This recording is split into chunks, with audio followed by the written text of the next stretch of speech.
pelo apelido, né? Mas meu nome é Márcio Luiz Rosa, é Márcio, né? Muitas pessoas não me conhecem por nome Lauro Miller, né? Esse apelido eu tenho um Deus e que eu cheguei aqui em Lauro Miller. Eu gosto de futebol, na verdade, né? Então, eu vou contar um pouco da minha vida, né? Onde eu nasci. Na verdade, eu nasci lá no distrito de Guatá, né? Sou lauro-milense. Nasci dia 5 de julho de 1963. Nós éramos 13 irmãos, né? Vivíamos numa casa bem ali próximo à entrada do Guatá. Meu pai trabalhava como furador de teto na mineração, na companhia Barro Branco. E nós vivíamos dentro de uma casa com 13 irmãos, né? Mais o pai e a mãe, 15 pessoas. Uma casa de 3 quartos, uma sala pequena, uma cozinha pequena. Vocês imaginam o tamanho, né, que era cuidar de 13 filhos, né? Uma escadinha. Alguns já vieram a falecer, né? E meu pai, a mãe dele, a minha avó, né, morava também no Guatá, ali na chegada onde é que é a Coab hoje. Ela tinha a casinha dela. A gente, nos finais de tarde, a gente ia lá visitar ela, ela colocava comida para nós numa bacia grande, né? Então a gente sentava um ao lado do outro e ali a gente fazia as refeições, né? Ela botava as bolachinhas, né? Servia um café, que era assim antigamente, né? Então a gente, era 2 bacias, eu lembro que eram 2 bacias bem grandes, colocadas no chão, né?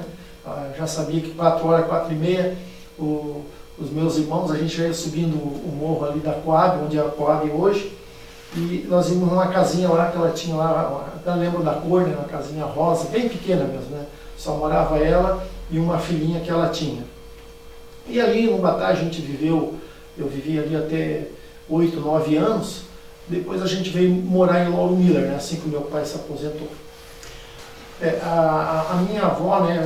Meu pai era filho único e ela era mãe solteira, né? Eu conheço muito ela, dona Tacília, né? De Jesus. Ela nasceu aqui mesmo em Lauro Miller, né? Já os meus avós por parte de mãe, seu Antônio Horácio, né? Que morava aqui no Sumaré, na beira do rio, ele tinha... E ali a gente ia brincar ali, né? Também, quando a gente vem morar em Lauro Miller, a gente, nos finais de semana, meu pai pegava uma caminhonete, alugava e levava os filhos, colocava os filhos tudo para cima e nós íamos lá no terreno do meu avô brincar, né? A gente soltava lá uns passos que tinha nos morros, aqueles coqueiros, né? A gente pegava aquela chapa de coqueiros, jogava morro abaixo. Então, e ali tinha os rios, né? Que era limpo na época, os rios, né? Tinha uns açudes, a gente tomava banho, brincava muito, né? Esse meu avô era bem bravo, assim, muito brabão ele, né? Minha avó não tanto, né? Mas ele era bravo, a gente ficasse brincando num local que não podia, ele já vinha, já brincava, ele dava aqueles gritos e tal, mas era coisa do momento, né? A gente sabia que ele gostava da gente, né? Então, essa época foi muito boa, né? Essa parte de quando a gente era criança. O meu pai, ele assim, na verdade, o meu pai ele começou, ele trabalhou como mineiro, né? Muito tempo. Ele trabalhou na companhia Barro Branco, ele era furador de teto, né? Ele fazia os furos nos tetos para colocar os parafusos. Ele era furador de frente também, né? Frente de serviço. Ele trabalhou 15 anos, daí se aposentou, né? Quando se aposentou na companhia Barro Branco, ele veio nós viemos para Lauro Miller, ele veio trabalhar no castelo, né? Tempo do seu Bastião Neto Campos, que comandava o castelo ali. Então meu pai veio ali trabalhar junto com o seu Quinzo, que era o coordenador ali do castelo. A minha mãe, eu vou dizer para ti, cara, a minha mãe, uma mulher para criar 13 filhos, só o pai trabalhando, as dificuldades todo mundo sabe que era grande, né? Eu me lembro que quando nós íamos para Lauro Miller, o meu pai comprou uma casa no bairro Arizona e teve que vender essa casa para comprar outra, né, lá no bairro Cairu.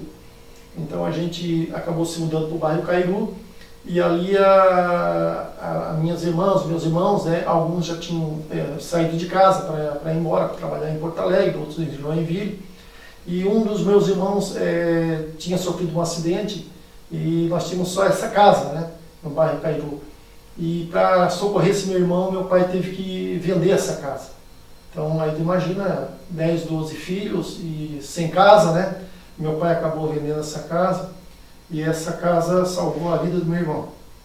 Então, e meu pai depois ficou muito tempo sem casa, né? No final da vida dele, praticamente, ali uns 10 anos, 8 anos, que a gente conseguiu comprar uma casinha para ele, e depois em seguida ele veio a falecer, né?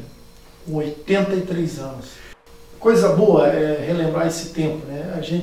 Nós tínhamos várias brincadeiras, né? Nós tínhamos aquelas corridas que a gente fazia de varada um no outro, brincava, sair correndo pelo mato, fazendo caverna, peão, jogando peão, bolinha de gude, jogando futebol na frente da casa, né, com os amiguinhos ali, tocava 2 pedras, fazia uma trave, lá tocava mais 2 pedras, fazia outra trave, e a gente ficava ali jogando futebol em frente às casas, e aquelas brincadeiras antigas, né? Bicicletinha era muito raro quem tinha uma, né, para brincar, né?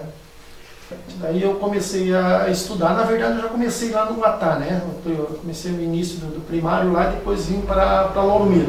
Aí comecei a estudar no Visconde, né? No Colégio Visconde ali, o qual eu fiz o primário, o ginásio ali. Depois em seguida eu vim para o Walter Althaus, né? Quem fizesse o ginásio lá no Visconde teria que vir para o Walter Althaus. E ali eu fiz o meu 2º grau. E também, né, iniciei faculdade de Educação Física, não terminei esse curso, né, e deu continuidade, e aí uns anos atrás aí eu fiz uma faculdade de gestor de turismo, né, eu tenho essa faculdade, sou formado em gestor de turismo. A gente jogava nesse time de várzea aqui no Lauro Miller, né, jogava no Guatá, jogava no Henrique Lage, tinha um clube que tinha aqui antigamente, um clube famoso, né. Eu comecei, na verdade, no time do Cairu, né? Cairu Futebol Clube, que era do bairro Cairu. Depois a gente começou a disputar campeonatos municipais, né? Campeonatos municipais era o Guatá, o Barro Branco, tinha 2 times de Orleans, o Conde D, o Santista. E aí eu comecei a jogar futebol ali no juniores, né? No aspirante, como se falava antigamente, né? Hoje é juniores.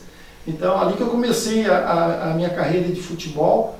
E depois passei a jogar no titular do Henrique Lage, o qual fui descoberto, né, por um engenheiro que trabalhava aqui em Lauro Miller, e ele, conversando com meu pai, perguntando se eu não queria fazer teste, a princípio era no Internacional de Rio Grande do Sul, até porque eu tinha minhas irmãs que moravam lá, ficaria fácil para fazer os testes, ficar lá e tal, e o pai acabou não deixando, porque era início de drogas, nos anos 80, aquela coisa toda, e meu pai disse que não era bom eu ir para lá, que eu era novo e tal, mas aquela juventude louco para ir embora.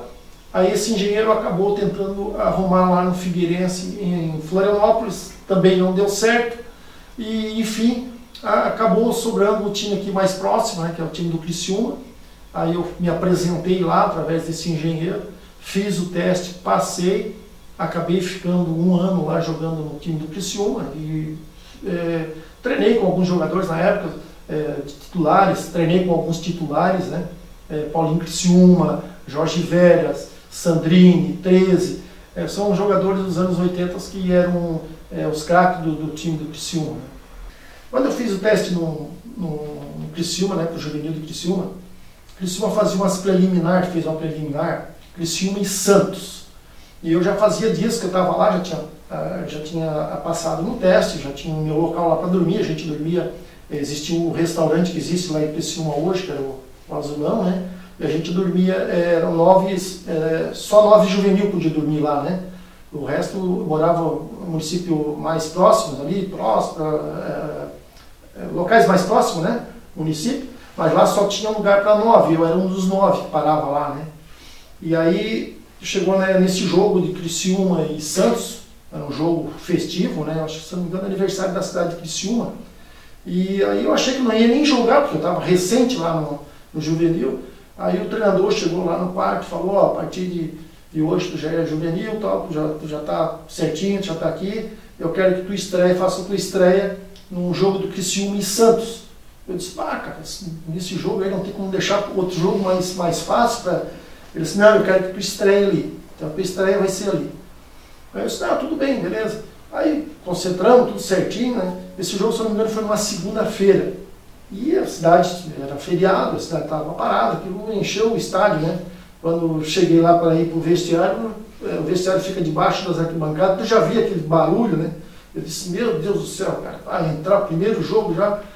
E aí tá, não, chegamos, fizemos a concentração, ele fez a preliminar ali dentro do vestiário e tal, quem vai sair jogando é tal, hoje vai estrear, lá eu tinha um apelido, né? Tinha um apelido de Bizu, porque Bizu era um cara que era meio parecido comigo, jogava no Avaí, era meio crespinho e tal, e os meus colegas lá acabaram me apelidando como Bizu. Então lá não era Galo, não era nada, lá era Bizu, lá dentro do campo do Criciúma era Bizu. E aí, vamos pro jogo, primeiro tempo, corre daqui, corre dali, o estádio lotado, e era nós e Ercílio Luz, esse jogo, né, para eliminar. E aí o Ercílio vai lá e faz 1-0, o primeiro tempo, acabou, chegou no vestiário, bom, vai me tirar, né, porque eu acho que não joguei nada. Aí chego dentro do vestiário, tu vê como a cabeça da gente vai nas alturas, né, chegou dentro do vestiário, aí o Fumanchu, que era o treinador do Criciúma, o senhor Moreno, que veio a falecer num acidente, ele e o filho dele depois, ele disse pra mim, pô, tu tá jogando bem pra caramba, aí você tem que se espelhar nesse cara aqui, ó. Eu disse, caramba, será que eu joguei tão bem assim que nem eu notei, né? Pô, tá lutando, tá batalhando, tá brigando com o zagueiro, pô, uma preguiça nesse campo, então dando ali, puxando de orelha todo mundo, gritando com todo mundo, tá, vamos pro jogo. E tu vai continuar de novo, cara, tu vai, fica em cima, faz o que eu te falei. Aí entramos pro jogo, de novo, segundo tempo, daqui, dali. O nosso ponteiro direito, ele era tipo o Renato Gaúcho, ele pegava a bola, ele queria levar no fundo e aí o treinador trocou esse ponteiro direito. Trocou o ponteiro direito e botou o Chiquinho, que depois foi ídolo do Criciúma, foi lateral direito.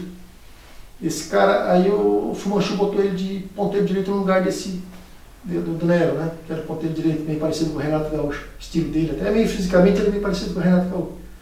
Aí botou esse Chiquinho, o Chiquinho chegou para mim e falou, Bizu, fica na marca do pênalti que eu vou tocar a bola para ti.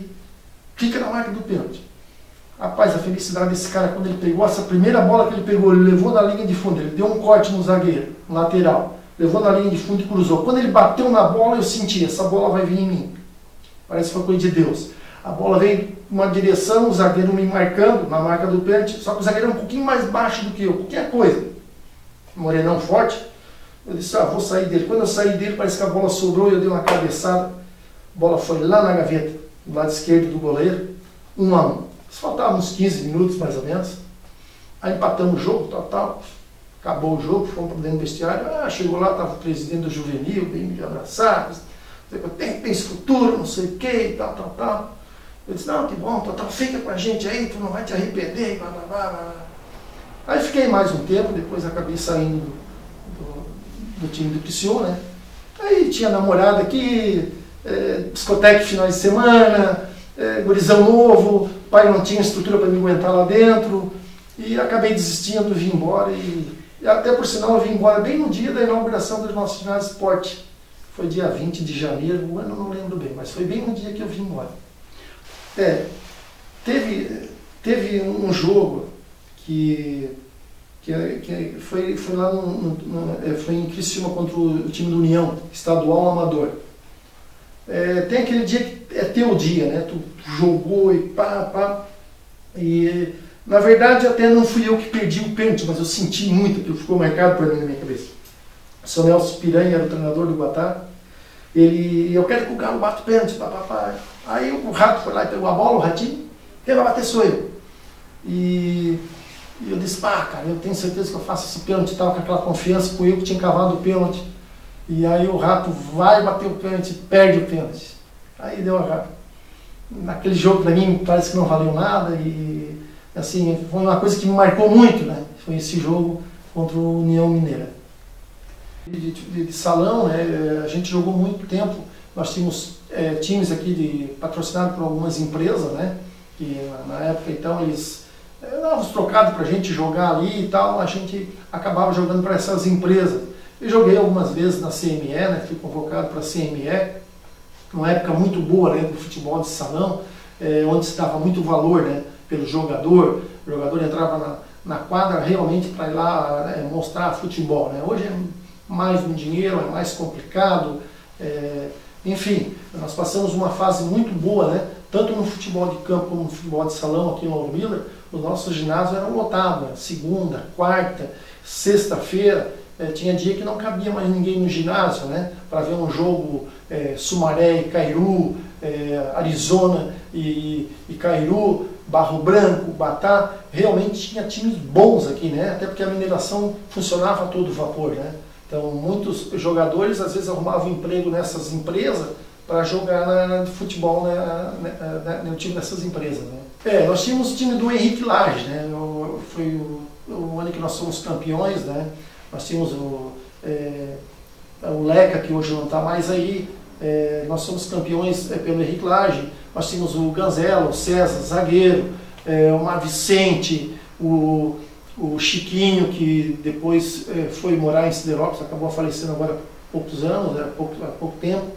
E nós tínhamos o Beto Zabotti também, que jogava também, né, no Henrique Lage, Almir Vicente, o Hélio Boom, o Cal, o Neguinho, né? Tudo pessoas que realmente eles eram craques, né? Assim, era um time que nós somos campeões, não perdemos uma partida, nós somos campeões invictos, né? A decisão foi aqui no campo de Henrique Lage, a primeira partida foi lá no Guatá, contra o Guatá, né? Decisão nós e Guatá. Lá nós ganhamos de 1-0, eu acabei fazendo esse gol de 1-0, depois nós íamos para a decisão dentro do nosso campo, aqui no campo de Henrique Lage, campo lotado, uma decisão. A companhia Barro Branco, o Dr. Ditt era o presidente do time, né? Então nós somos campeões, ganhamos de 3-1. Quem fez o gol do Guatá foi o Ratinho, né? Um baita meio campo do Guatá, ele, o Mac, um timaço, né? E eu acabei fazendo o primeiro gol. Aí o Rato fez o primeiro gol deles, empatou. O Tinho fez o segundo gol, né? Estava 2-1. Eu fui lá, fiz o terceiro gol. Então eu fiz 2 gols nessa partida, ganhamos de 3-1. E o gol do Guatá foi do time do Rato. Foi uma decisão inesquecível aqui em Lauro Miller. Com 18 anos, com 19 anos eu comecei a fazer a faculdade de Educação Física, né? Aí desistindo da faculdade eu comecei a trabalhar. Faltava um ano para me formar, não tive condições financeiras, né? Meu pai também não tinha. Eu acabei desistindo, faltando um ano para me formar na faculdade de Educação Física. Aí meu primeiro emprego foi num banco, né? No Banco Bradesco aqui em Lauro Miller. Eu trabalhei 4 anos no Bradesco. Do Bradesco eu trabalhei ali, aí me casei. Aí não me casar eu tive que ganhar um pouquinho mais e sair para a vida e fui para a Eliane, lá em Pocal, né? Trabalhei mais 7 anos na Eliane. Da Eliane fui para a Zomer, né? A loja Zomer, que todo mundo conheceu aqui em Lauro Miller, uma das grandes redes de loja. Não sei se excelente emprego que eu tive. E depois da Zomer eu acabei montando uma empresa para mim, né? Que trabalha até hoje, eu e a minha esposa, já faz mais de 15 anos isso. Valmir, quando tu me convidou para vir aqui, eu até fiquei contente porque eu estava olhando lá em casa umas fotos, né, da antiga, antes de vir para cá, e acabei vendo um cartãozinho de namorados, né? Eu, na verdade, quando eu conheci a minha esposa, ela trabalhava na estação ferroviária, era da Santo Ângelo e Alvorada, lá, né? Ela que distribuía os bilhetes lá de passagem.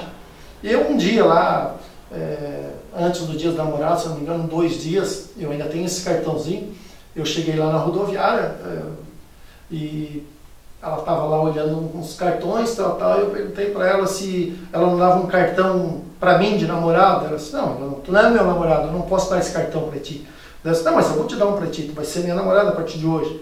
E eu acredito que eu tenho esse cartão lá em casa guardado, tem a data, tudo certinho, um cartãozinho branquinho, até pensei em trazer para te mostrar, tá? É uma coisa que eu guardo com muita relíquia lá, porque a gente começou a namorar lá naquele dia mesmo. Daquele dia para frente, vai fazer hoje, dia 5 de julho agora, eu faço 35 anos de casado, né? E faço 58 anos, no mesmo dia, porque eu casei no dia 5 de julho.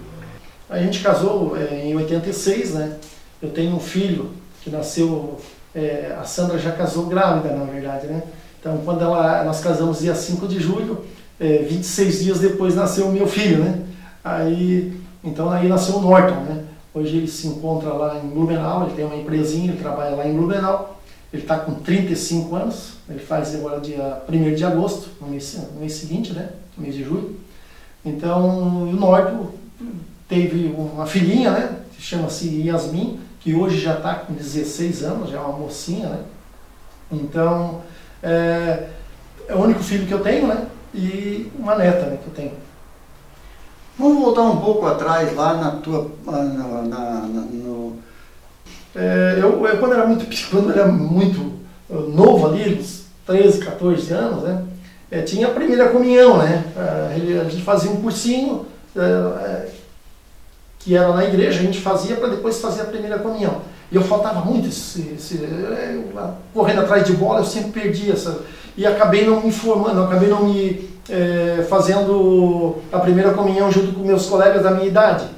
Então, acabei me afastando um pouquinho, porque a gente tinha vergonha, eu tenho primeira comunhão, eu não posso ir na igreja tomar hóstia, tal, e ficava aquela preocupação, né? E fui crescendo, eu fui acabar fazendo a minha primeira comunhão com quase 16 anos, né?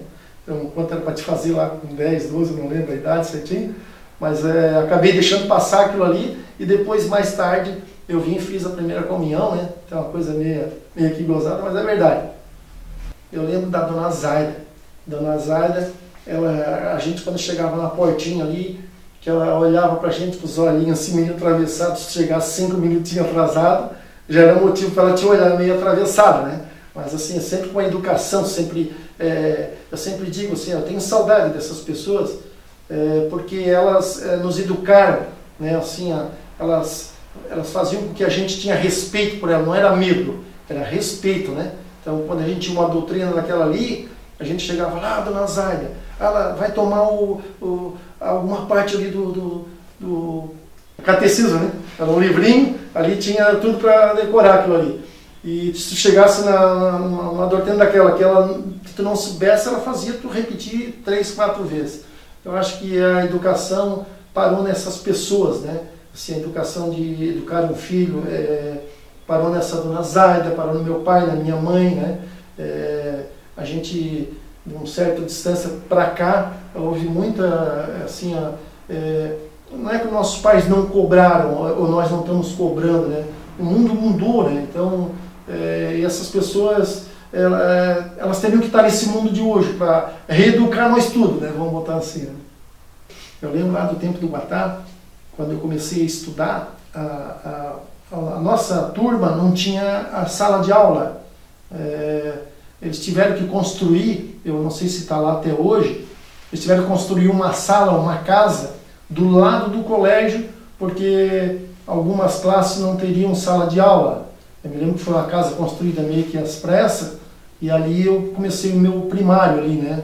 E lá eu não lembro de uma professora, eu lembro dela, mas não lembro do nome. E marcava, porque ela passava na frente da minha casa, ali no Guatá, nós morávamos bem na esquina da subida para o colégio, ela passava ali, ela me pegava pela mão e levava eu, e depois trazia, e então aquela professora para mim era tudo, né? Eu ia com a segurança, ela passava na frente da minha casa, eu já ia com ela de mão dada e já voltava, mesmo acabando a aula, já tinha que me deixar ali. Então na época não tinha ônibus, não tinha nada, né? A professora às vezes ela ia com 3, 4 alunos, levando e trazendo, né? E depois eu vim para Lauro Miller. Aí para Lauro Miller, sim, assim, professoras que eu lembro muito, a dona Perpétua, né? Uma professora de matemática, a dona Iracema, que eu lembro assim na memória, a dona Ana Dalsaço, né, que deu aula para mim, e até a dona Ana Dalsaço e o Abel, eu tenho uma história para contar, né? Eu vou contar da Dona Ana. Dona Ana, um ano eu fui expulso do colégio, no ano anterior. Quem me expulsou do colégio foi o professor Abel. Era muito sapeca, queria jogar bola, queria jogar bolinha. E como já tinha levado 3 advertências, o professor Abel me expulsou da sala. Me expulsou da sala, disse que eu não era para estudar mais, que eu não queria estudar e tal. Ele foi lá na direção e pediu para me afastar do colégio. Veja bem. Aí eu me afastei aquele ano. Aí meu pai me colocou para trabalhar num bar que tinha na frente do INSS, que era do seu Lagoa. E aí eu vendo ali trabalhando de manhã cedo, à noite, vendo meus colegas passar, jogando bola, e eu ali trabalhando e tal, era novinho na época, né? Aí eu disse, caramba, eu vou ter que voltar a estudar de novo, vou ter que voltar a estudar. Aí voltei a estudar. Aí quando eu voltei a estudar, o professor Abel, de novo, era professor de matemática. Primeira aula, quando comecei, professor Abel. Aí ele levantou lá e disse, São Márcio, O senhor sabe o que aconteceu ano passado? Sim, sei. O senhor sabe o que pode acontecer esse ano de novo, né? O senhor não andar na linha assim, não. Professor, a partir de agora eu vou estudar, vou tirar 10 na sua matéria. Isso eu quero ver, então. E aí, começou o ano e tal, tirando nota 10, passando direto, fui. E aí, nesse ano, a dona Ana, ela me usa como exemplo até em faculdade. Como eu tinha retornado da expulsão da aula, ela me chamou lá na frente e na época se escolhia um aluno para ser o líder da sala. O que a dona Ana fez? Bom, ela conta para mim até hoje isso, né? Eu vou me juntar ao galo, mas eu vou fazer o seguinte, eu vou usar uma estratégia. E ela pegou e me convidou para ser o líder da sala. Eu disse, caramba, eu líder, fui expulso ano passado, essa professora eu acho que ela não é muito certa, eu pensei, vou botar eu de líder, o cara que foi expulso. Eu disse, caramba, daí ela me chamou lá na frente, a partir de hoje tu é líder, tem que fazer isso, e aquilo botou na minha cabeça, eu sou líder, não. E comecei a estudar, e já tinha falado com o Abel que ia começar a tirar nota boa, e comecei, fui, passei, fiz o ginásio, né? Eu lembro muito bem, né? E a dona Ana usa essa história na faculdade, né? Ela deu muita aula e ainda dá aula até hoje. Ela conta para mim que ela usa esse exemplo na faculdade, que ela pegou um aluno problemático e deu uma responsabilidade para ele. E a partir daquele momento ele se tornou um aluno, aí fiz o ginásio, aí fiz o segundo grau, onde eu conheci no segundo grau daí a dona Iracema, né? A Iracema, professor Geraldo de Orleans, português, hoje ele faleceu, o Laércio, professor de Química, morava em Orleans, professor de Química. E outros professores que a gente assim, não vem na cabeça, né? E assim, a gente tem recordações, né? Quando se fala em colégio, quando se fala em professores, a gente lembra o que a gente fez de errado na juventude e o que a gente fez de certo, né? E então, assim, são dois professores que marcaram para mim, foi o Abel, né? Que professor Abel, professor de matemática, todo mundo conhece, Abel Corrêa, ele que me expulsou do colégio, e a dona Ana que me recuperou, né? Recuperou uma criança, que para mim eu era uma criança ainda, né? Quando ela me deu aquela responsabilidade, eu me transformei num aluno e chegando até na faculdade. É assim, nós tivemos vários professores bons, né? Nós tivemos, assim, o seu Mauro Araújo, né? Um professor bom, né? Um professor que deu aula no segundo grau.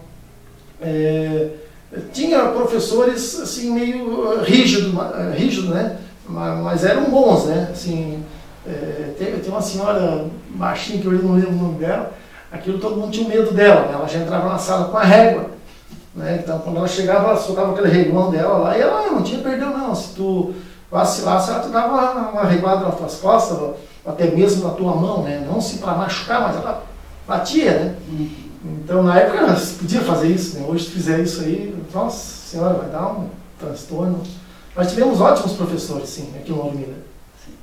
Tem uma que, se tu abrir meu cabelo aqui, tu vai ver um racho que foi 13 pontos.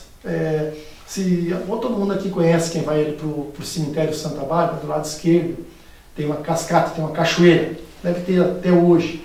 E ali tinha um cipó numa árvore bem alta, né? Então nós pegávamos o cipó ali e nós se jogávamos morro abaixo, e lá embaixo era tudo pedra. E nós estávamos umas 15 crianças, mais ou menos, e era a minha irmã que ia, era a vez dela aí, né? Cada uma a sua vez, né? Mas eu sempre, como era metidinho, e por isso que eu tenho apelido de galo, eu disse, não, quem vai agora vai ser eu. Ela disse, não, deixa eu ir, tal. Eu disse, não, quem vai agora vai ser eu. E eu peguei o cipó, fui bem em cima, estiquei, só deu para agarrar com as duas mãos, o finalzinho do cipó, e me joguei morro abaixo.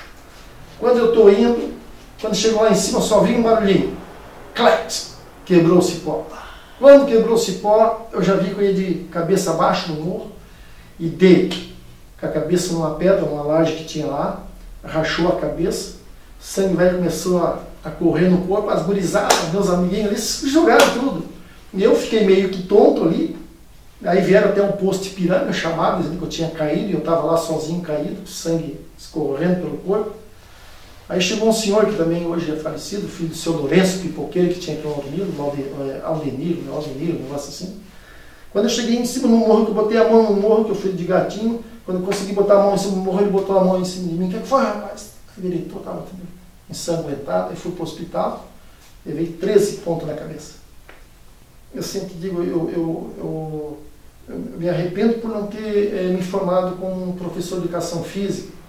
Eu podia ter forçado um pouquinho mais a barra. Claro, meu pai não tinha condições, foi devido a essas condições que a gente tinha que ir para Criciúma, pagar ônibus, voltar, mensalidade, lanche.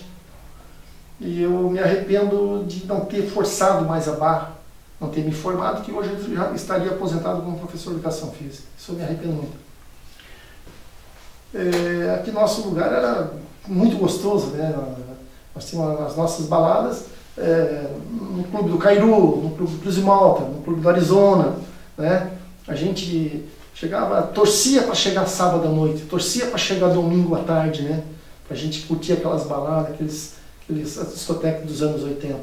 Eu tenho uma saudade, quem viveu aqueles anos ali, né? Não vai esquecer nunca mais. Eu fiz parte da diretoria do Clube do Cairu, né? Então lá a gente fez muitos eventos, né? Bailes, discotecas, né? A gente fez muito naquele clube lá, né? Então, para fazer parte da diretoria, ajudei muito tempo ali. Ajuda, às vezes vai lá dar uma mão para ele, né? E tal. Eu ajudei muito, né? Um dos da discoteca promovida pelo Chile, né? Que também que marcou antes da pandemia, né? Não, eu fui candidato a vereador. Fui candidato a vereador, eu trabalhava numa concessionária, com o Jair Bede lá, né? A Betcar, a empresa Betcar, né? Que hoje não existe mais. Eu trabalhava lá com o Jair por ser amigo do prefeito na época, vieram conversar comigo para mim ser candidato, porque eu era bem conhecido e tal. Eu não queria muito ir por esse lado político, né? Até porque não era a minha praia, né? No começo lá, né? E acabei daí colocando meu nome para vereador, fui candidato a vereador, sim. É uma experiência boa e é uma experiência, como é que eu vou te dizer? É uma experiência boa, tu aprende muita coisa. Mas assim, mas é muito doída, tá? Tu saber que tu chegou lá no dia da eleição, tu saber que tu não te elegeu, que os votos não foram suficientes, e tu fez um trabalho para uma quantidade de votos, né? Confias em famílias, em amigos. Aí chega lá na hora, tem famílias que dizem que tem 10 votos são teus, mas aí aquela família, 2 trabalham aqui, 2 trabalham lá, e eles acabam assumindo o compromisso, e aí algum membro da família fala que tem poder sobre ela, e tu vai ver lá, por isso que tu nunca acerta os teus números para vereador. Né? Troquei. Eu participava muito, né, com o PMDB, né? Partido PMDB na época. Tanto é que eu fui candidato pelo PMDB. E aí, todo partido tu tens aquelas divergências com algumas pessoas daqui e dali, não dá, eu acho que não tá legal daquela forma. E tu acaba mudando, né? Teus amigos mudam também e tu acaba mudando, né? Aí eu mudei pro outro partido, que é o PP, que eu fiz parte agora, que eu ajudei na última eleição. Né? É assim, ó, cada prefeito que entra lá, ele assume muito compromisso. Né? Compromisso de emprego, compromisso com empresas, compromisso com entidades, compromisso com credo religioso, enfim, credo religioso, qualquer religião, né? Então eles assumem muito compromisso. E depois, quando eles assumem a prefeitura, é 4 anos, né? 1 ano é só para se preparar, para botar a máquina em dia, porque o outro deixou desse jeito, o outro deixou desse jeito. Sempre quem entra vai dizer que o outro deixou desse jeito. Isso é uma coisa que não deveria existir. Para mim, eu acho que a eleição deveria ser 30 dias, quem ganhou, já no outro dia já assume. Né? Não deixar muito tempo, muita crítica, é muito porque deixou isso. Não. Então, se tu ganhou, se tu vai fazer o melhor, tu já assume amanhã. Né? E passar as coisas tudo certo, um para o outro, né? Ter obrigação de passar as coisas certas. Olha, estou deixando desse jeito, estou deixando daquele jeito, estou deixando daquele jeito. Comunicar passar para todos os meios de comunicação de que forma que está deixando e de que forma que o outro está pegando. porque daí um não fala do outro, não tem como dizer, eu deixei desse jeito ou peguei desse jeito, né? E aí, como vem o lado político, um quer puxar cada um para a sua sardinha, eu acho que é aí que atrapalha um pouco a política, né? É que todo mundo quer defender a sua bandeira. Tá certo, mas tem algumas coisinhas no meio que deveriam ser arrumadas. Aquilo que eu te falei, né? Assim, o começo do mandato de qualquer prefeito é meio complicado, né? Mas quando tu quer fazer as coisas, às vezes não precisa de um ano, né? A gente diz um ano, mas às vezes 2, 3 meses tu já sabe que tu tens na mão, tu já pode ir alinhavando, no mínimo tentar fazer a coisa 100% correta. Mas não fiz 100%, deu 95%, mas tentar atingir os 100%, né?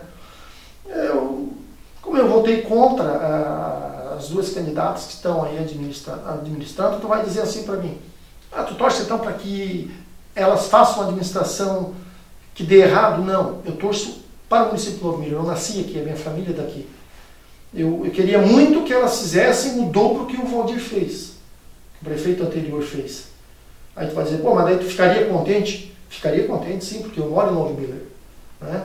Eu, pessoalmente, eu não tenho nada contra a prefeita agora, e nem a vice, nem a membros da equipe, né? Tanto é que eu trabalhei na prefeitura, na administração passada, e até hoje me dou muito bem com todos os colegas que estão lá ainda, né?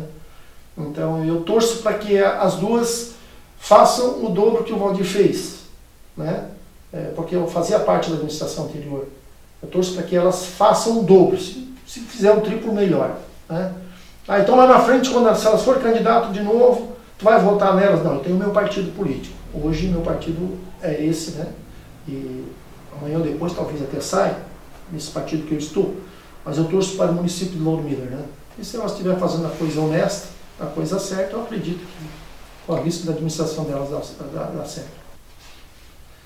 Bom, com relação à pandemia, né? Covid-19, né? Essa pandemia que pegou o mundo todo, né? Não pegou só o nosso município. Quando iniciou, cara, eu e a minha esposa, a gente ficou preocupado com o nosso filho, com a nossa neta, ficou preocupado com nós dois. A gente saiu daqui do Lauro Miller, fomos para a praia, se isolamos lá, ficamos 15 dias. Lá a gente entrou mais em parafuso ainda. Vai acabar quando isso? Não vou ficar aqui na praia 1 mês, 2 meses. Eu acabei, não, vamos enfrentar isso de frente, vamos para a nossa casa, vamos abrir o nosso escritório, vamos trabalhar, vamos tocar a vida para frente. Te assusta muito, né? Mas como eu sempre digo, né? Assim, a gente se acostuma com a pior coisa do mundo, que é a morte. Tu acaba se acostumando, né? Às vezes morre um pai, uma mãe, que tu acha, agora meu pai, minha mãe, meu irmão, eu perdi, vai fazer falta. Tu acaba se acostumando, né? A vida te empurra para frente, tu é obrigado a te acostumar. Só que essa pandemia, ela já faz 1 ano e meio, né? Que ela está aí, perturbou muitas pessoas. Eu acho que tem muitas pessoas não só passando fome dentro de casa, mas passando um terror assim na cabeça. Nosso lugar é pequeno, não tem lazer nenhum. Casa ou trabalho, casa ou trabalho. E quem não trabalha aqui é aposentado. É só casa hoje. Então tu imagina uma pessoa trancada há 1 ano e meio dentro de casa. Ela não sai, às vezes vai no quintal, às vezes vai ter que ir lá no banco receber o pagamentozinho dela e voltar. Então eu costumo dizer, o mundo, para mim, o mundo inventou uma cadeia e a gente está preso, né? Que hora que eles vão soltar a gente?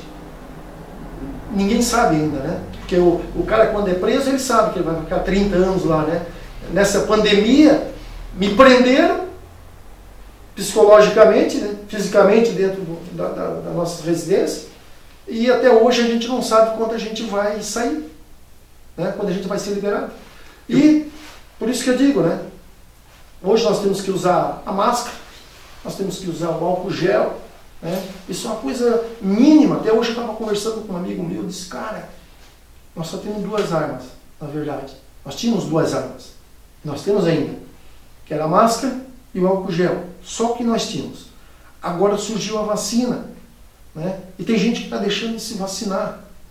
Disse, caramba, a vacina ela não vai te dar 100% de segurança, mas se tu pegar a Covid, com a vacina feita, tu já vai ter imunidade, tu já vai te dar, os sintomas vão ser menores, tu não precisa partir para uma UTI, né? E as pessoas estão deixando de vacinar porque estão escolhendo marca, estão escolhendo o dia, estão escolhendo... Hoje eu ainda falei com um amigo meu, disse que vai se vacinar, já era para ele ter se vacinado, vai se vacinar só quando acabar, quando todo mundo se vacinar. Mas por quê? Ah, não, primeiro eu quero deixar todo mundo se vacinar. Depois eu vou me vacinar. Pô, mas já chegou outra vez, vai lá se vacina, cara. Não, só quando todo mundo se vacinar. Então, o que eu aconselho, né, os meus amigos, meus parentes, usem as duas armas que a gente tem, que é o álcool gel e a máscara. E agora vem mais uma arma para nós, que é a vacina, que das três é a melhor. Então, tem gente que se nega a fazer isso, né? Na verdade, assim, a única coisa que aconteceu comigo foi jogando futebol lá na localidade de Palermo, acabou rompendo o meu tendão, né, do pé esquerdo, né? Lá na hora eu desmaiei e tal, tomei uma água, levar e saí de lá. E quando cheguei no hospital, o médico acabou falando que eu tinha rompido o tendão, né? E o tendão ele tem um prazo rápido para te fazer, para emendar ele de volta, né? Fazer a cirurgia. Porque se deixar um prazo, depois tu não consegue mais unir os dois, né? Ele se afasta, essa explicação que o médico deu. Se deixasse mais um tempo, o teu pé, tu ia andar e até nós temos um caso aqui antigo, provavelmente deve conhecer ele, que era o Tiaca, que jogava bocha na CME. Ele tinha um pé que ele não emendou o tendão, por isso que ele sempre jogava o pé para cima, assim, devido a não ter feito a cirurgia. Eu penso o seguinte, assim, hoje a gente começa a pensar nas pessoas que a gente tem que ajudar, né, dentro da família. Hoje eu tenho meu filho que está com 35 anos, mas tenho a minha neta que está com 16, né?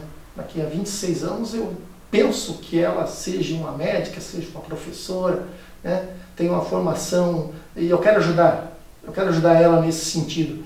E eu sou uma pessoa que tu quer te aposentar? Eu quero, mas eu não quero viver de aposentadoria.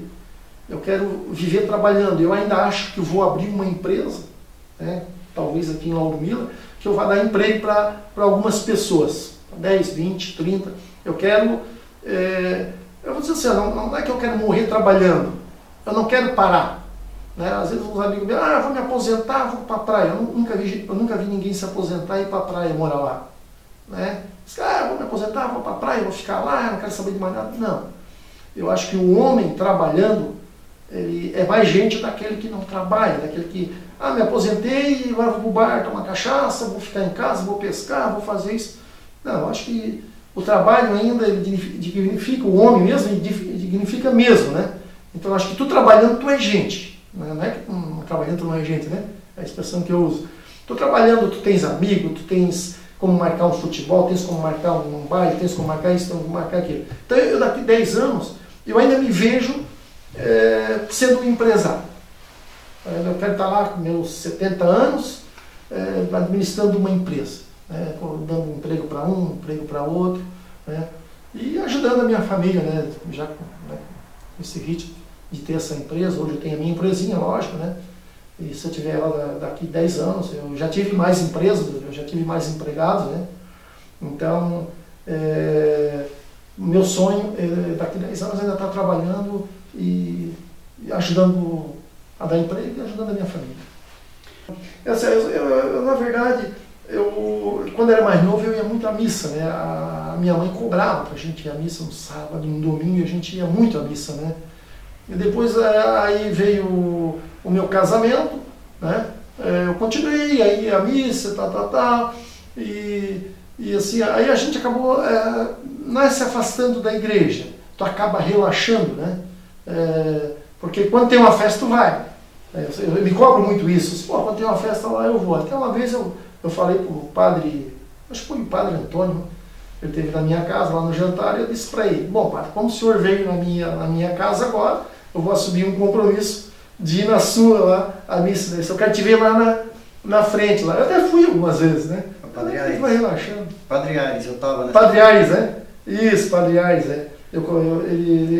na verdade ele não me cobrou, né? Eu, diante dele ter ido na minha casa, disse, não, agora eu vou mais lá na sua casa, eu vou mais à missa, então eu quero te ver lá no banco, tal. Eu fui algumas vezes, depois parei, né? A gente acaba relaxando, né?